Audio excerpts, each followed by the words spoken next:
Welcome to Return to You. I'm Sid, and this is the podcast for anyone who's ever lost themselves and is ready to find their way back. Every episode, I sit down with real people who've faced the hardest chapters life can throw at you and come out of the other side with something to say. Real stories, honest conversations, no filter.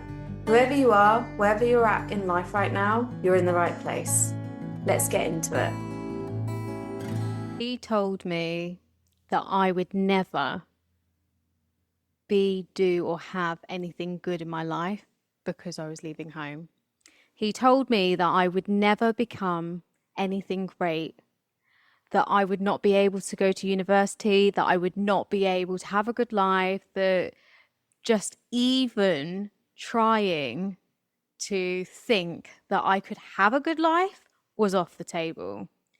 They are the words that he spoke to me, a police officer, that night that I left home in October, 20 years ago. Over 20 years ago now. And it's so wild to me that somebody of that ranking spoke those words over me, and they have haunted me for the best part of 20 years. And for me, I can see that he meant well. I can see that he was trying to scare me into going home because I was 16. I was making a very big decision, and he didn't completely understand the circumstances as to why I was making that choice. So he doesn't realize what he did. But what is the lesson here? The words that you speak over people, whether it's said, very unintentionally, they stay with people. Now, this can also apply to you. You've probably had words spoken over you over the last decade, 2 decades, and you have unconsciously carried and ingrained those stories that were spoken over you, those words that were spoken over you, and it is carried in your DNA. And you might not realize how much power that is actually having on you. So I just want to preface that, because I think so many of us go through life thinking, we didn't have this great big traumatic experience, but many of us have had micro moments, insignificant things that have happened to us in our lives that has actually meant that somebody has spoken words over us that is not good. And they can then turn into limitations, limiting beliefs, loops that run in the background of your life that you don't even realize are running.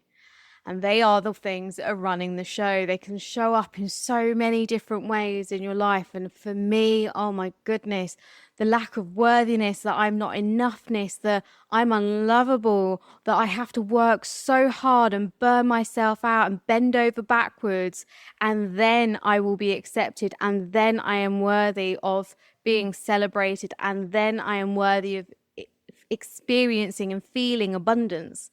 They are the things that I have had to really unpick and break down for, my God, 20 years. And I'm still going through it. So don't ever think for a minute that healing is like a one and done thing. You are like an onion. You'll be peeling back the layers in different seasons of your life. And that is okay. Give yourself permission to know that it is okay. It is going to happen that way, because healing is not linear. Healing is going to look different for different people. And you can only meet yourself at the depths of who you are and heal yourself at that depth when you have done the work to that depth. So you can only meet yourself to the depth of where you have healed, and you can only heal to the depth that you've met yourself.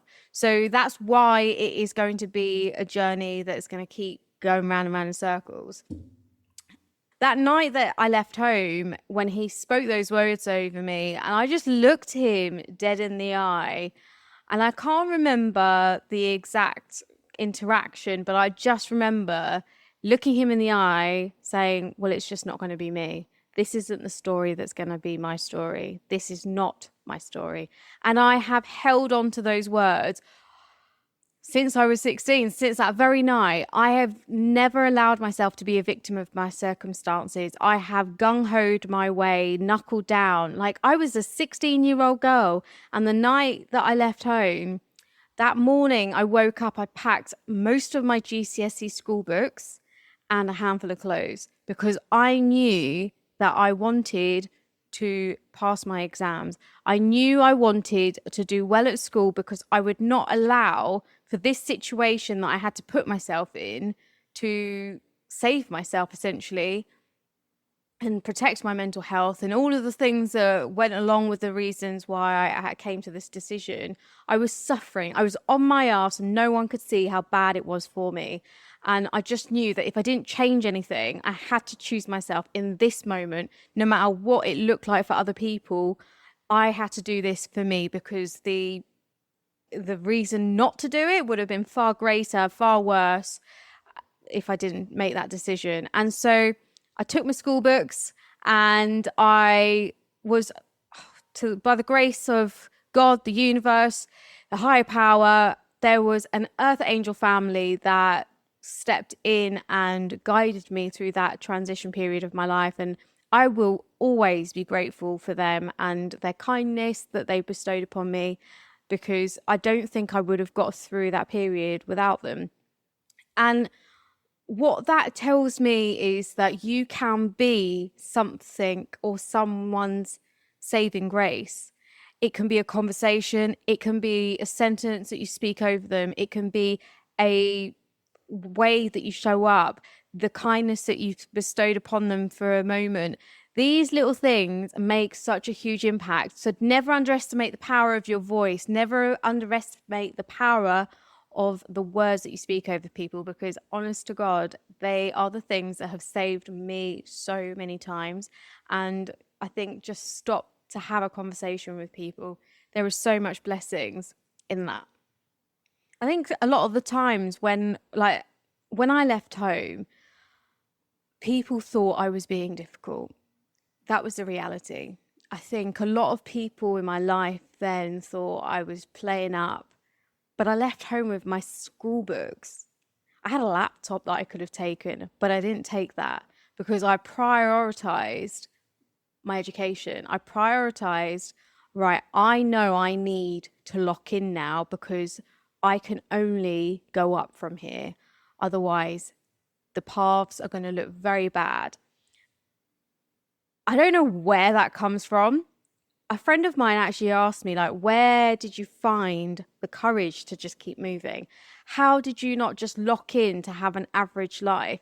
Now, there's no shade on average life. I think what I mean by that is just getting a job and focusing on making ends meet. I've never been that person. I have always dreamt so much bigger. I have always dreamt to create a big life for myself, but not just for myself. I've always wanted to make an impact. And I think that has stayed with me for a very, very long time. Like I've just always thought it's going to be bigger than this. It's going to be bigger than me. The legacy I'm meant to be leaving is far greater than anything else in this world. And so when you are on your ass and you are thinking about how it gets to be for you, in those smaller moments, I think I had so many small defining moments. There was not just one thing that got me there. I made choices individually. I saw what was available around me. I had such great role models to look up to see evidence-based things, but it was hard work. You know, I come from a family of immigrants. My parents came over in their 30s and I was raised here from the age of 3. England is my home. I'm so proud to be from England and to have grown up in one of the most beautiful places, Tunbridge Wells. It always fills me with so much joy to know that that's where I grew up. Mauritius is where I was born, and I'll always be a water baby at heart. It will always be a part of my soul. My ancestors are there, and I know there is a massive call to courage for the path that they have had to walk to get me to where I am today. And I think in a society where everything's so black and white, what we don't realize, because we're not taught to tune in, is that you're not just carrying your own stuff, you're carrying your ancestors' lineage. And so there's been moments in my journey where I found courage and strength where I have no idea where it came from. I remember when I left home, I cried, I'd say, for most nights that year. Like, I cried so much. I felt so many feelings, and I really did hit rock bottom, and I struggled to get to school. I struggled to get to school, and I knew that I was trying to prioritize my education.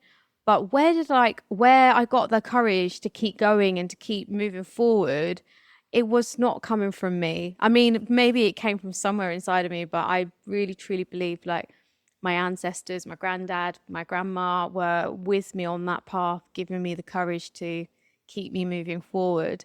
I feel their presence to this day, and I am so beyond grateful for the spiritual side of me to tap in and tune into that.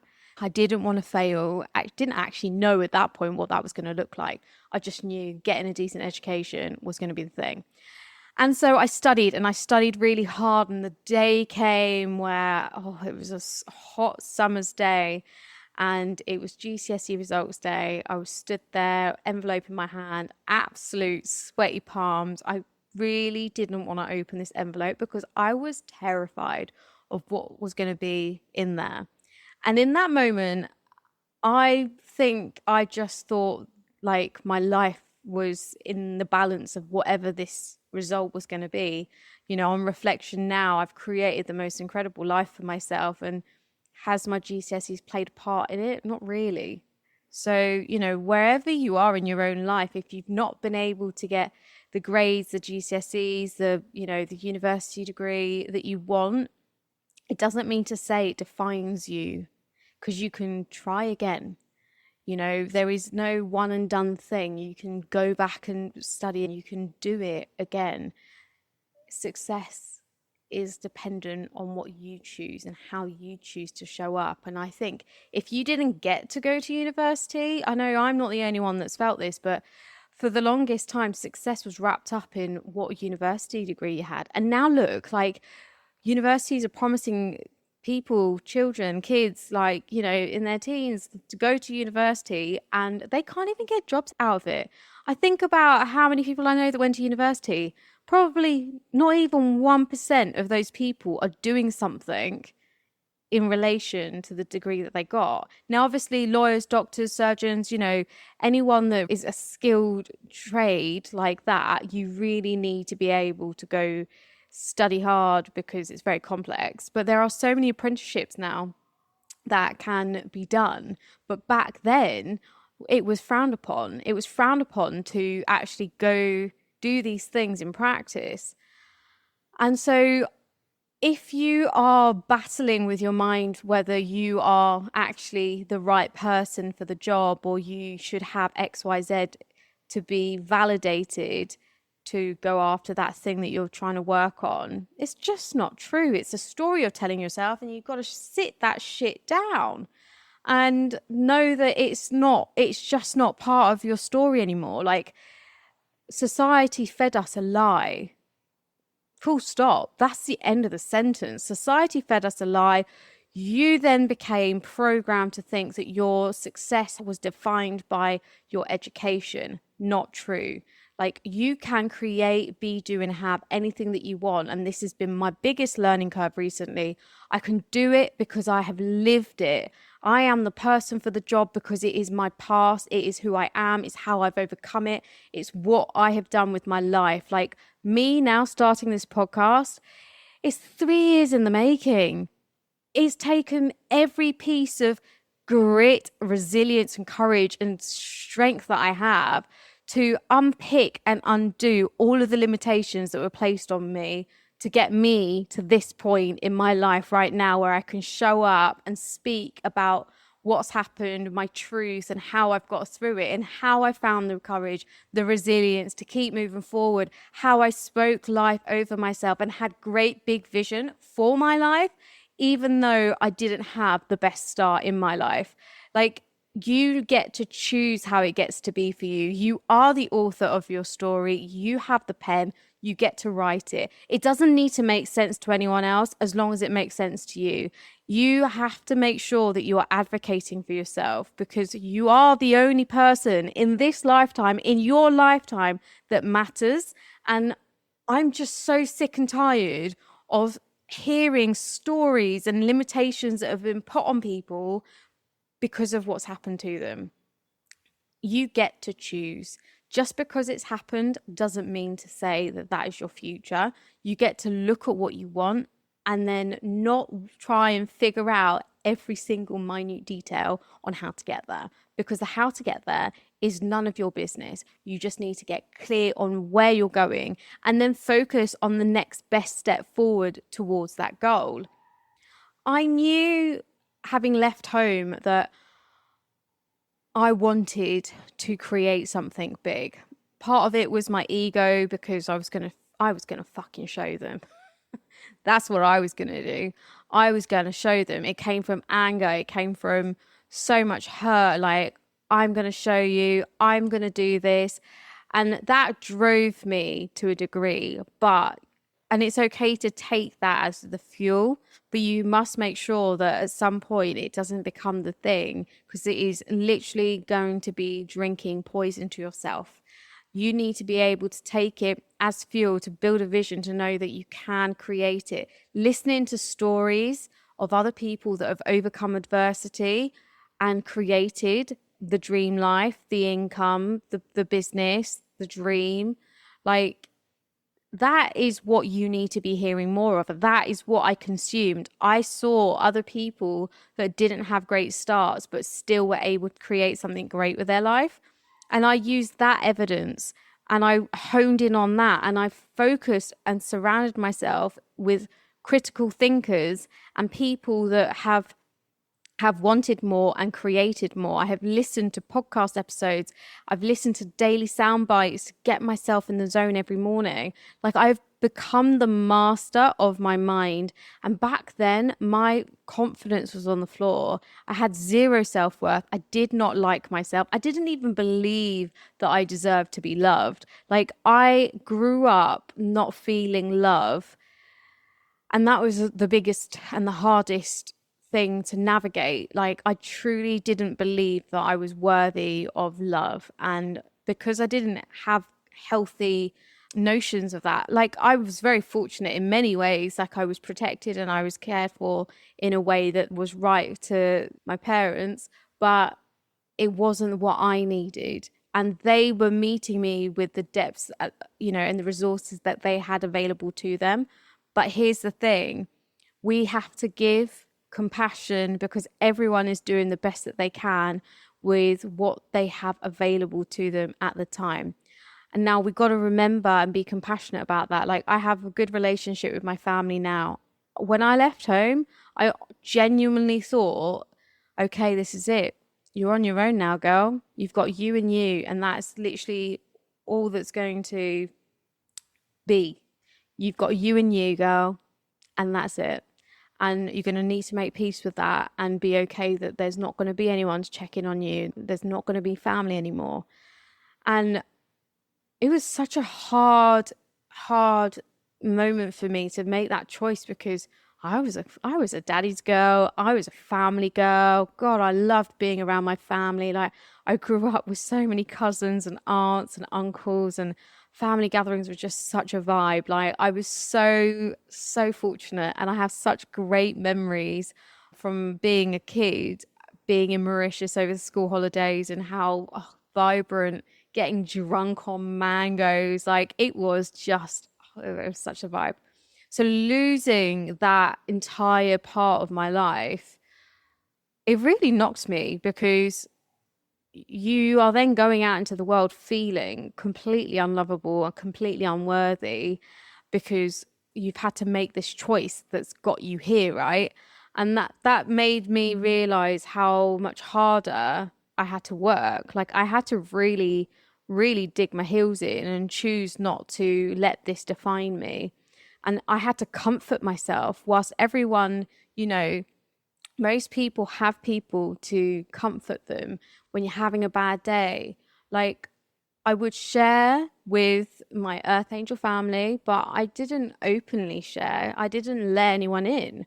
I was quite guarded and I guess fearful because they weren't my family and I wanted to do the best that I could and be the good girl so that I wasn't rejected. And the pressure I put on myself as a result of that, like I didn't play out being everything so I could overachieve. And that became my people pleasing behavior in my adult life, like in relationships, everything. Like I was not giving voice to myself. It then started me shrinking and shrinking and shrinking. And now I look back and I'm like, God, I shrunk myself so much. Like I shrunk myself so much. I didn't listen to myself when I should have done, especially in past relationships when boy bye should have happened a long time ago. I was like, I can fix this. I can fix him. No, you can't. And you can never fix anybody. What's not taught is that we attract what feels familiar. So if love looked like chaos in your household growing up, the chances are the types of relationships that you thrive off are going to be chaotic relationships. Now, you don't actually consciously like that, but unconsciously, the chemical balance from your body is thinking and feeling this feels good and this feels like love when it's chaos.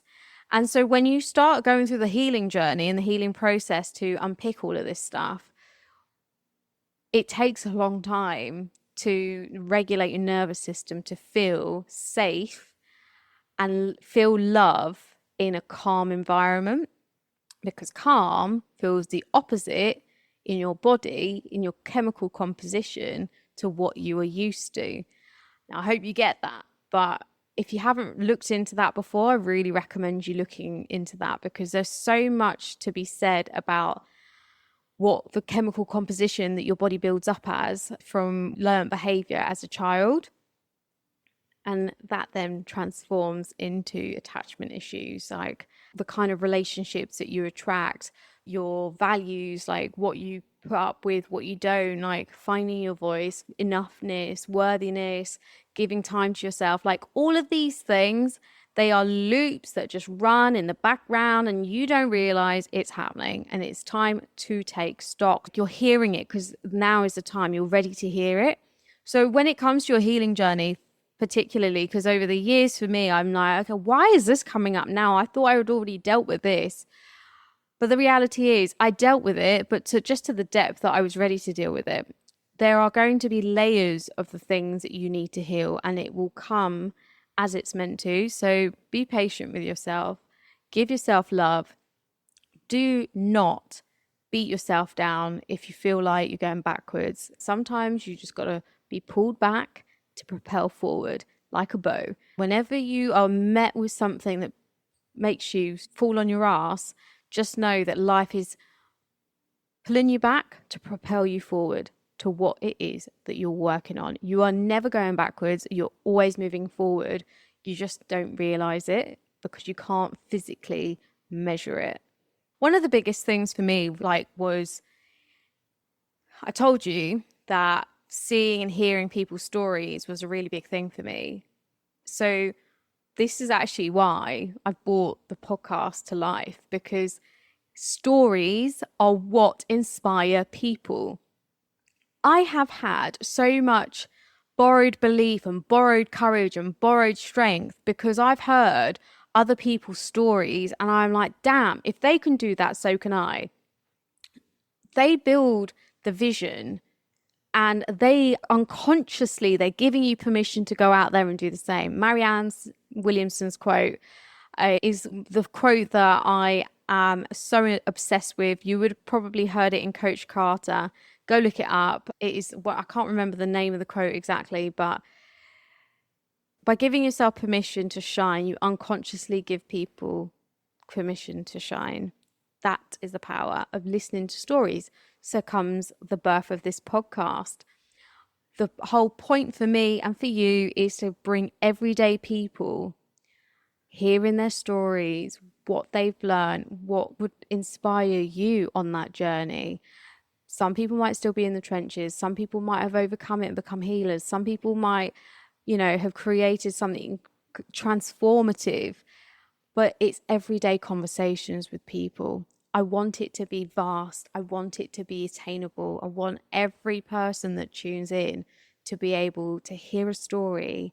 It might be a sentence, it might be the entire story of someone's share, but it can and will leave a lasting impact.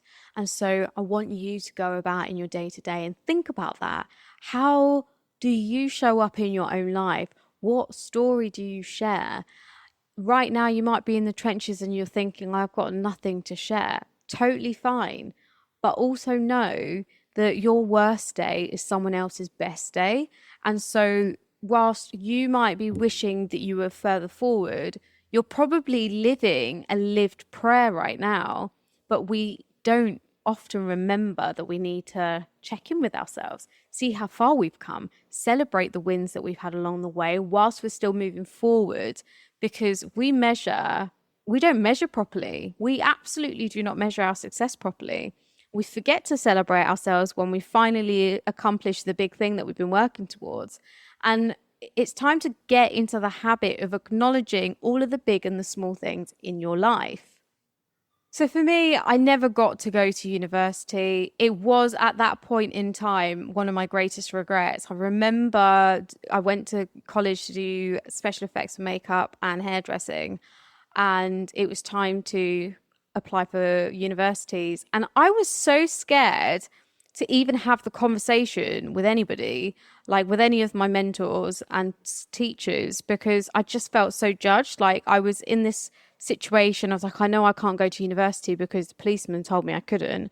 Like, I don't even know how it works. I didn't even understand funding, or, I didn't know what was available to me because I was too scared to even look because of the words of this police officer. Now, fast forward, I'm glad I didn't go because I haven't got all of that debt behind me from student loans. So I'm very fortunate in that manner. I went into full-time work, and I knew that then it was putting me in a position where I could financially support myself. And that was the main focus. I knew I needed to become financially independent. But I was still so young, and I was like watching people go on gap years to travel, and I was like, I really want to do that. I just don't know how I can make that happen for me. And what was happening then, the dialogue I was having with myself unconsciously was putting out there the things I wanted to do. So I was manifesting. I did not know what manifestation was then. I didn't get introduced to manifestation really until 2015, I think, when I first read The Secret. But at this point, I was feeling and thinking about these things. I wanted to travel. I wanted to be paid to travel, but I didn't know what that looked like. And I think cabin crew was one of the things I was aware of, but I'm a 5 foot shorty, so that was absolutely off the table. Heartbroken over that.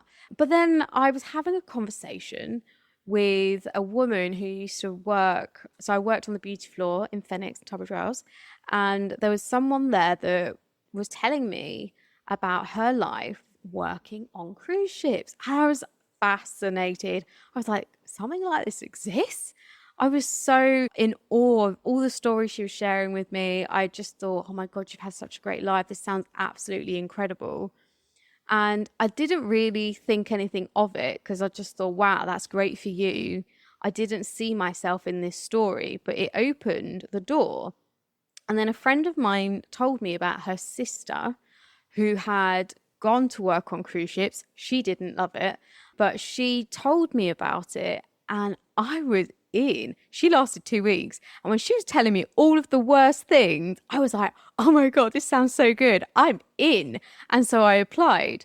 And before I knew it, I was like, I think 6 to 8 weeks in, and I was like packing up my flat and I was off. But before that transition happened, I remember having the conversation with the girl, to her telling me about it, and then being like, well, actually, hang on, how am I going to make this work? Like, I've just moved into my place. This is the first time I've actually got my own roots. Like, what am I going to do when I come back? Because I don't have any family now that I can lean on. So it's not like I've got a home to go back to. And one of my close friends, I spoke to her about it, and she asked me why would you not go? And I said to her, well, if I go, I've got nowhere to come back to. So it makes no sense for me to go because I will be homeless every time I come home. God, that breaks my heart. That was the language that was actually happening. And I don't think I've ever said that out loud ever. You're hearing that first. And that was a really hard pill for me to swallow. Like, thinking every time I come home, I'm going to be homeless. I'm not going to have somewhere to live. She spoke to me about it and she said, look, I'll speak to my parents, but if that's the only reason you're not going, you will come and stay with me when you are home. And that's exactly what happened. And they are my saving grace. Like, they are people that are still in my life today, and I absolutely love and adore them because they gave me the gift of security and safety when I didn't have it. And I have been able to live the life that's been in my heart, and all of this has been able to happen because of them.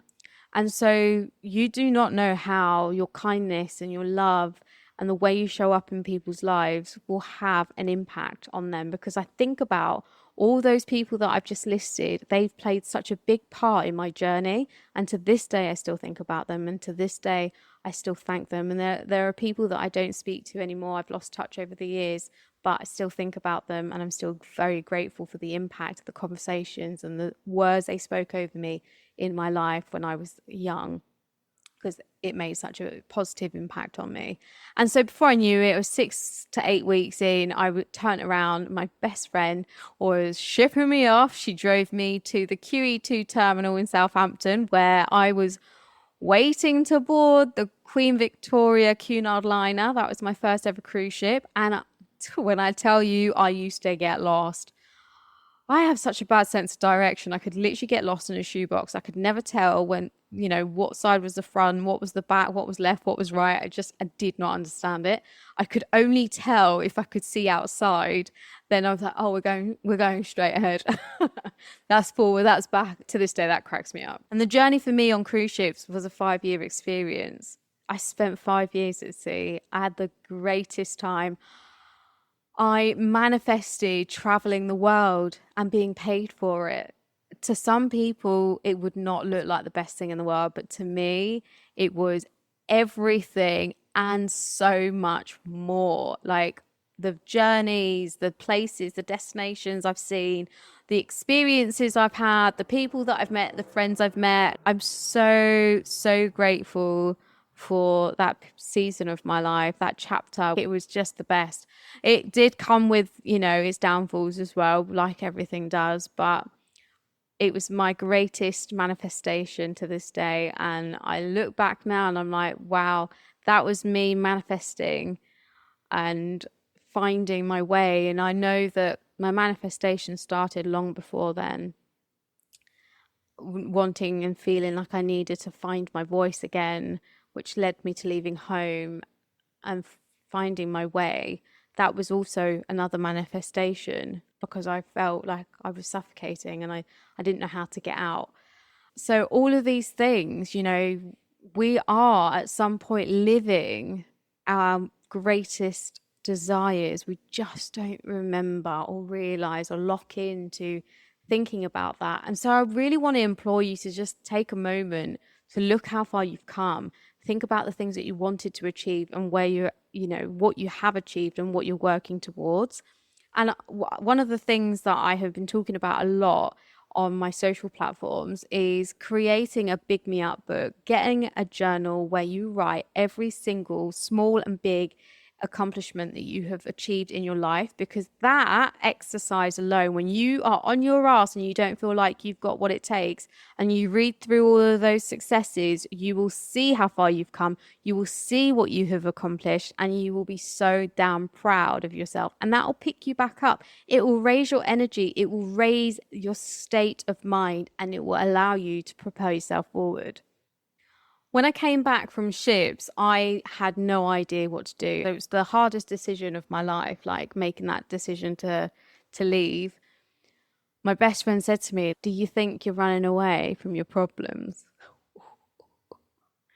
And for the longest time, I didn't think I was, but I think unconsciously, I absolutely was. I really knew I needed to come back. I needed to rebuild a relationship with my family. I needed to find a way. I mean, I didn't know I needed to rebuild a relationship with my family. I just knew that I needed to figure it out. What was the future going to look like for me? And was the reason why I wasn't coming home because I was still avoiding dealing with all the family stuff. And I actually look now and I'm like, yeah, to a degree I was, because I just wasn't sure how to be and how to still maintain my boundaries whilst trying to rebuild a relationship with my family. Because at that point it would have been probably 10 years. And I really struggled to get into that flow. And so I moved to London without a job. Two of the girls I used to work with on cruise ships were already in London and were saying to me, "Come, move to London. We can all live together and we can figure it out." So that's what I did. I moved to West London, had zero desire to ever live in London. And then I was there for 10 years. The universe, the world works. You know, your life unfolds in mysterious ways. And sometimes you just got to take a leap of faith and let it unfold before you. And all I knew when I came back on ships, I just didn't want to work in a corporate job for the rest of my life. I always knew that as a kid. I knew that I was destined for something greater. My legacy, the impact I wanted to leave on the world was always going to be something far greater. I just didn't know how that was going to look like. But I had a lot of work to do and I didn't realize it at that point in time. And the work that I needed to do was the healing that I had been avoiding that whole time, right? So I started a social marketing business, and that was the thing that made me realize and made me meet myself, like the pits, the depths of who I was, warts and all. That business really showed me where my fears, my limitations were living. And it was at that point in my life, because I had done really well. I came in, I was rocking it. I really, really got it and I ran with it and I was doing so well. But then I hit a glass wall. I couldn't get past it. And I was like, what's going on? I keep repeating the same patterns. I kept self-sabotaging. And that's when I took myself to therapy, because I was like, right, it's time. This shit from the past needs to go. I do not want this to be holding on to me any more than it already is, because it's now affecting what I'm building and where I'm going. So I rock up from a referral. She was telling me about the therapist she was seeing. I was like, whatever she does, I need it. Sign me up. And so she recommended her to me. I then, at that point, they were in Basingstoke. I was living in London and I commuted down. I saw her for about 6 to 8 weeks every week. And I just remember the first session, I was like, I have no idea what you do, but whatever it is that you do, I'm ready for it. I'm ready to let that shit go. I don't want to carry it anymore. I don't want to carry the past anymore. I was so open and receptive to it. And we did work through quite a lot of the more rawer stuff because I had not dealt with it. And then I've been working with the same therapist for over 10 years now. That's wild, isn't it? EMDR therapy really changed the game for me. Like, EMDR therapy is like no type of therapy you will ever come to use. It changes how the neurons fire and wire in your brain. How your brain fires and wires is a thing that everyone should be studying. Joe Dispenza, Breaking the Habit of Being Yourself, is one of the best books I have ever read. It took me several attempts to get it because it's very technical, but he has a scientific approach to it. It's not like woo-woo stuff. I'm very woo-woo and I'm very delulu, but this is all very science-based. So when you see it from that side as well, it's absolutely mind-blowing. I started building boundaries. I started honoring myself. I started keeping promises to myself. I started showing up in a morning practice that was rewiring my self-confidence, my self-love, my enoughness. I started believing that I was worthy of being loved and that I was lovable, that I was enough just as I am, and that my voice mattered, that I got to speak up. But for many years, what I didn't realize was I took a vow of silence, not allowing myself to speak up anymore. And what does that do when you say you're not going to speak up anymore? You're going to be scared to be seen, to be vulnerable, to be big. So success, when you're working towards big, audacious goals, you're shrinking yourself as a result of it. So you have to unpick and you have to undo all of that stuff. And it's only recently that I've realized how big that is for me. Now, all of this has happened, and then I've got the situation where I have nervous system dysregulation. My nervous system is shot. And what I didn't know in all of this stuff, that your nervous system has a direct impact on your gut health and your digestive system. So if your nervous system is shot, chances are your digestive system also will become shot. It will stop working effectively. Your gut motility will slow down. Your digestive system's not going to work properly, which means that bacteria can sweep into the small intestine, which then allows fermentation to happen. Look into SIBO. That's what I learned 20 years later. At the beginning of this year, I had so many tests done because last year I went through burnout, and it really took a massive impact on my mental and physical health. I was having such bad digestive issues to the point that I couldn't eat, and I was drinking water, but that was also really triggering for my gut. And it just, none of it made sense. And when I started digging a bit deeper, I went private, had some tests done, it confirmed I had SIBO. SIBO, then you have to actually get to the root cause of it. 9 times out of 10, it's nervous system dysregulation. So I've been going through the journey of healing my SIBO, but what you don't get taught is that SIBO then also has a massive knock-on impact on your mental health, your productivity. It's like brain fog that you can't clear, procrastination that you just cannot explain, because everything feels 10 times harder. I then started to heal my SIBO, and this is the birth of the podcast, because finally something's lifted and the creativity is flowing and it's hitting, and it's, oh my gosh, it's starting to birth, and the momentum's picking up, and it's just like ready. And I've felt it to my core. And then literally the last 3 weeks, I've had really bad SIBO flare up, and I've noticed my productivity on the floor, struggling to show up for myself. Procrastination has kicked in like no man's business. Self-doubt has come in. My mental health has been on the floor. And so the gut-mind connection is a really big thing, and it's something that I don't think enough people talk about. So I really we'll dive in a little bit deeper about that in another episode, but really keep that in mind, because if you are on your ass and you are thinking, I'm bloated, chronic inflammation, no one is making any sense of what's going on, you need to advocate for yourself, because it is absolutely having a direct impact on your mental health. Making sure that you clean up your diet is key, because I had the healthiest diet for the best part of a decade. I was taking all the supplements, I was taking the probiotics, I was taking the greens. Everything that I was doing the right thing. But when you have SIBO, they are things that are actually going to trigger SIBO even more. So if you are doing all of the right things and it's still not working, the chances are you might have this, but it's never going to be picked up, because no one tests you for it off their back. You can't get tested on the NHS. Going private and advocating for yourself is really key, and working with a GI doctor or a naturopathic doctor, a herbalist, will really help you move the needle. I'm still in the throes of it, but I just wanted to share that, because I feel like for so long you can feel lazy, you can feel like there's something wrong with you, you feel like you can't get past this, and actually that's what this has been for me. Now I understand what my body's going through. I now understand it's not me that's the problem. I'm going through something. My body's not very well. And as a result of that, it is impacting my productivity. It is impacting my mental health, and it will impact my mood. But I have to find a way to keep navigating through that, so that it doesn't become my be all and end all, and I stop myself from creating the life that I want. Even when you are not moving forward, you are moving forward.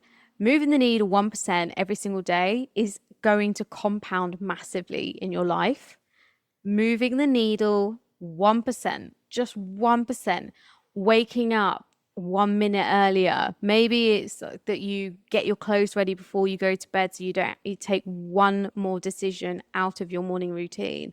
It's setting your alarm 5 minutes earlier so you're not running out the door and you're slowing yourself down. It's charging your phone in the other room so that you have a alarm clock in your bedroom that is not then you using your screen first thing in the morning.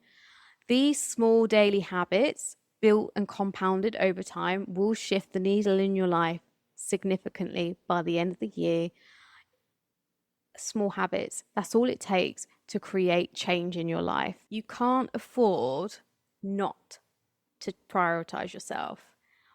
There are going to be so many different people listening in from all walks of life, whether you're a mother, whether you're a single person, looking for love, in love, divorced, widowed, whatever your circumstance, you have to make sure that you prioritize yourself, because you cannot pour from an empty cup.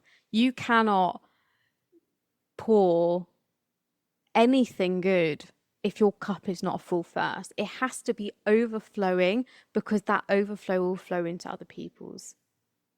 That is the key here. And for the longest time, this podcast has been 3 years in my heart.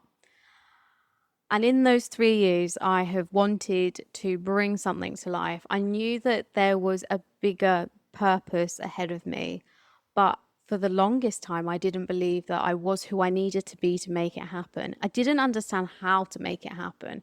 And I just knew I wanted to be able to give back. I just knew that heart-led was my thing. But obviously, we live in a world where I also need to make money. And I'm like, well, I don't want to profit off of people.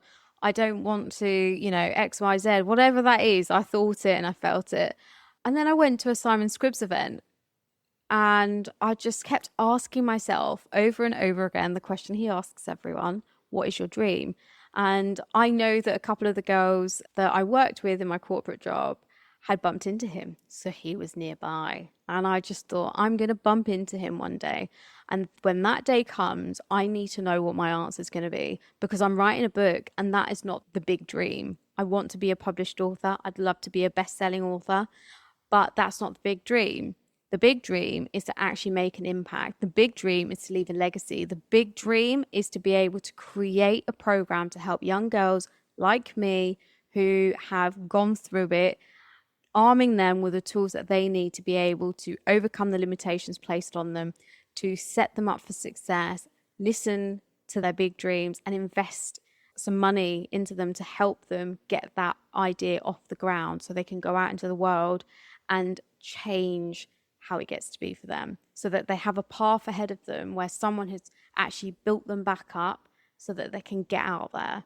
So I've learned now I'm building a profit for good business. I'm in the throes of it.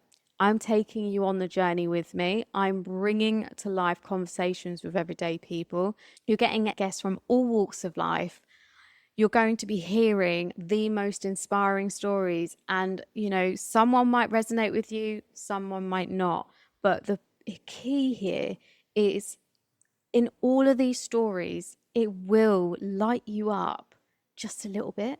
And that's all we need. We just need to light you up just a little bit every single time, because then it will ignite the fire for you to dream bigger for yourself, for you to believe that it gets to be good for you, and for you to believe that it does not mean the life you're currently living, if you are not completely satisfied with it, the lifestyle that you're living, if you're not completely satisfied with that, that's how it has to be for you.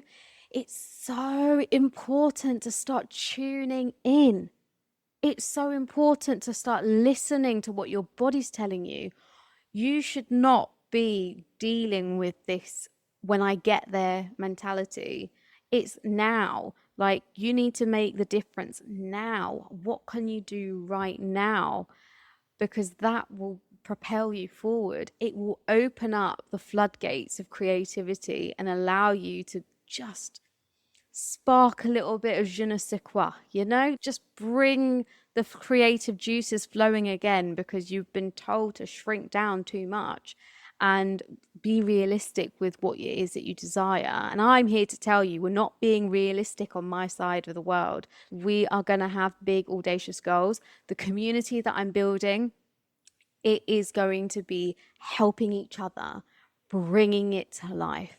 So I want this to be a space where you get inspired and you inspire and you help and you cheerlead for each other and you connect each other to people, places, situations that allow each other's dreams to actually grow and be something, and be that person that helps people create the life that they want.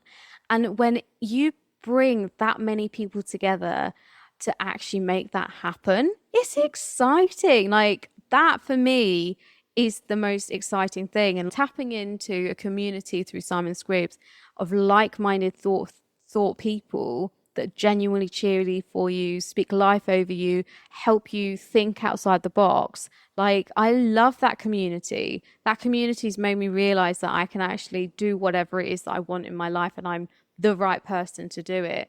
And that's made me realize that I can create the community that I want. I don't have to be given permission. I can create something that I am building, that people can lock into, that can support each other. And I'm just so excited to have you on the journey. Like, my 16-year-old self would be so proud of who I am today, because I did not think I would find the courage to speak up and to share my story and journey. And I haven't gone into the nitty gritty because I don't think it needs to come out into the world anymore. There are things that are in the past that just I've had to forgive, even though the apology never came. And some people will not think that they owe you an apology. And you know what? It's none of your business. Don't make it about you. Just give them forgiveness in your heart, so you're not drinking the poison of the people, the situations, the things that you have had to face and overcome. No one will ever truly get it, but the only person that suffers the consequences is you. So choose how it gets to be from this moment on. For the things that have come to your mind whilst you've been listening, what do you want out of your life? And go after that. Now, I am really looking forward to bringing these stories to life. And if you feel like you have a story that would resonate with someone, that would inspire someone, get in touch with me. Let me know in the DMs, find me, hit me up. I want to know your story. I want to bring to life these conversations, and I want everyone to win. So lock in, let's lock arms together. I thank you so much for being on this journey with me, cheerleading for me, advocating for me. To my friends, I adore you. You have no idea how much your words, how much your love has given me the power to be here right now. And I'm so proud of that 16-year-old girl for getting herself here. She did it on her own. So until next time, keep returning back to the truth of who you are. And if you're not quite sure who that is yet, you're just locking in for the journey. And we'll be finding ourselves in every episode.